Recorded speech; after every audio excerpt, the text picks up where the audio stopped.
직장 동료들과 어울리기가 어려워요. 혼자가 마음 편한 30대 직장인 고구마님의 사연. 사람들과 어울리기가 힘들고 제 선에서 처리할 수 없는 여러 사람과 협동을 요하는 업무를 맡으면 스트레스를 많이 받습니다. 회식이나 티타임 시간에도 말없이 듣고만 있는 경우가 많습니다. 딱히 여러 사람 앞에서 얘기하는 걸 좋아하지도 않고 무슨 말을 해야 할지도 잘 모르겠어요. 그렇게 듣고만 있다 보면 저 빼고는 다 한마디씩 하는 것 같아서 나도 말을 해야 하나 하는 압박감이 느껴지고 급기야 상사가 말 좀 해보라고 하는 경우도 있습니다. 남들에게 거부당할까봐 쉽사리 내 본 모습을 보여주지 못해서 혼자 소외되는 경우가 많은 것 같습니다. 성격이 이렇다 보니 여러 사람과 소통해야 하는 업무가 주어지면 많은 스트레스를 받고 퇴사 생각도 수없이 했습니다. 제가 그나마 즐겁게 일했던 기억은 오롯이 혼자 일할 수 있던 번역 프리랜서를 할 때였던 것 같습니다.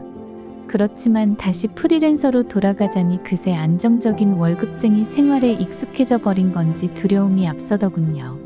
저에게 주어진 선택지는 혼자 할 수 있는 일을 찾거나 다른 사람들과 소통하는 능력을 길러야 할 것 같은데 둘 다 쉽지가 않네요. 먹고 사는 게 참 어려운 문제 같습니다. 그래서 이렇게 조언을 구합니다. 안녕하세요, 사연자님. 먹고 사는 게 참 어려운 문제라는 마지막 문장이 와닿습니다. 일만 열심히 해서 잘 먹고 잘 살 수 있다면 참 좋을 텐데 우리가 뭘 하든 인간관계의 문제는 큰 숙제처럼 따라다니지요. 사회적 상황에서 느껴지는 어느 정도의 긴장감 혹은 불안감은 자연스러운 것입니다. 누구나 타인에게 잘 보이고 싶고 인정받고 싶은 마음이 존재하기 때문이지요. 알려주신 정보만으로는 단정 짓기 어렵지만 그 불안감이 극도로 고통스럽고 오래 지속된다면 사회 불안 장애를 의심해 볼 수도 있겠어요. 중요한 건 사회적 상황에서 유난히 불안감, 불편함을 느끼는 이유가 무엇인가 하는 것입니다. 자신이 가진 관계에 대한 두려움을 이해해 볼 필요가 있어요. 사연자님은 거부당할까봐 두려워하고 혼자 소외된다고 생각하시는 걸 보면 잘 어울리고 싶은 욕구도 존재하는 것 같아요. 그 불편함, 불안감은 타인의 기대를 충족시키지 못하는 것에 대한 두려움, 거절당하거나 다른 사람을 화나게 할지도 모른다는 두려움이 존재할 겁니다. 자신의 행동이나 모습을 타인이 이러저러하게 판단하는 것에 대한 두려움이지요. 타인의 시선을 상당히 신경 쓰고 있는 듯 보이지만 사실은 내가 어떻게 보일까에 강하게 집중되어 있는 상태입니다. 즉, 자기중심성에 갇혀 있는 상태지요. 이렇게 자기중심성에 갇혀 있으면 당연히 자신의 본 모습을 보이기가 어렵습니다. 나의 이런 모습은 받아들여지지 않을 거야. 내성적인 모습은 사람들이 바보 같다고 생각할 거야와 같은 비현실적인 믿음이 쌓여 있기 때문이에요. 이런 비현실적인 믿음을 걷어내고 자기중심성에서 빠져나올 수 있을 때 나의 자연스러운 모습으로 사람들에게 다가갈 수 있습니다. 내가 나를 문제 삼지 않으면 다른 사람들도 나를 자연스럽게 받아들입니다. 현재 사연자님에게 필요한 것은 관계 상황에서 긴장감을 낮추는 것, 그리고 평가나 소외당하는 것에 대한 두려움을 낮추는 것입니다. 관계의 기술을 향상시키는 방법은 계속 경험하는 것뿐입니다. 아무리 좋은 방법도 시행착오를 통하지 않고서는 나아질 수가 없어요.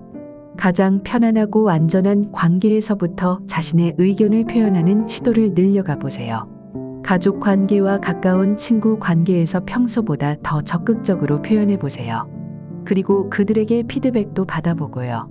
직장 사람들과 나누고 싶었던 하지만 용기가 나지 않아 못했던 이야기를 가장 친한 친구에게 먼저 얘기해 보는 것도 좋습니다. 일종의 연습이지요.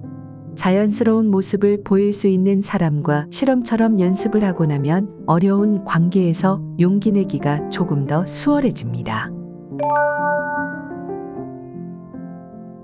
운동이나 취미 활동을 위한 동호회에 가입해 낯선 상황에 자신을 노출시켜 보는 것도 좋은 방법입니다.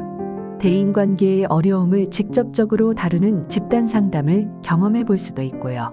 핵심은 직장처럼 이해관계에 엮여 있지 않은 사람들을 만나서 사람에 대한 새로운 경험을 늘려보는 것이죠.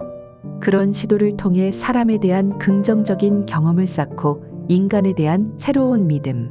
이를테면 내가 나를 가장하지 않아도 사람들은 나를 받아주는구나. 인간관계는 어렵기만 한 게 아니고 즐거운 거구나와 같은 생각을 체험해 볼 수 있습니다. 진솔함은 관계에서 가장 강력한 소통의 도구입니다.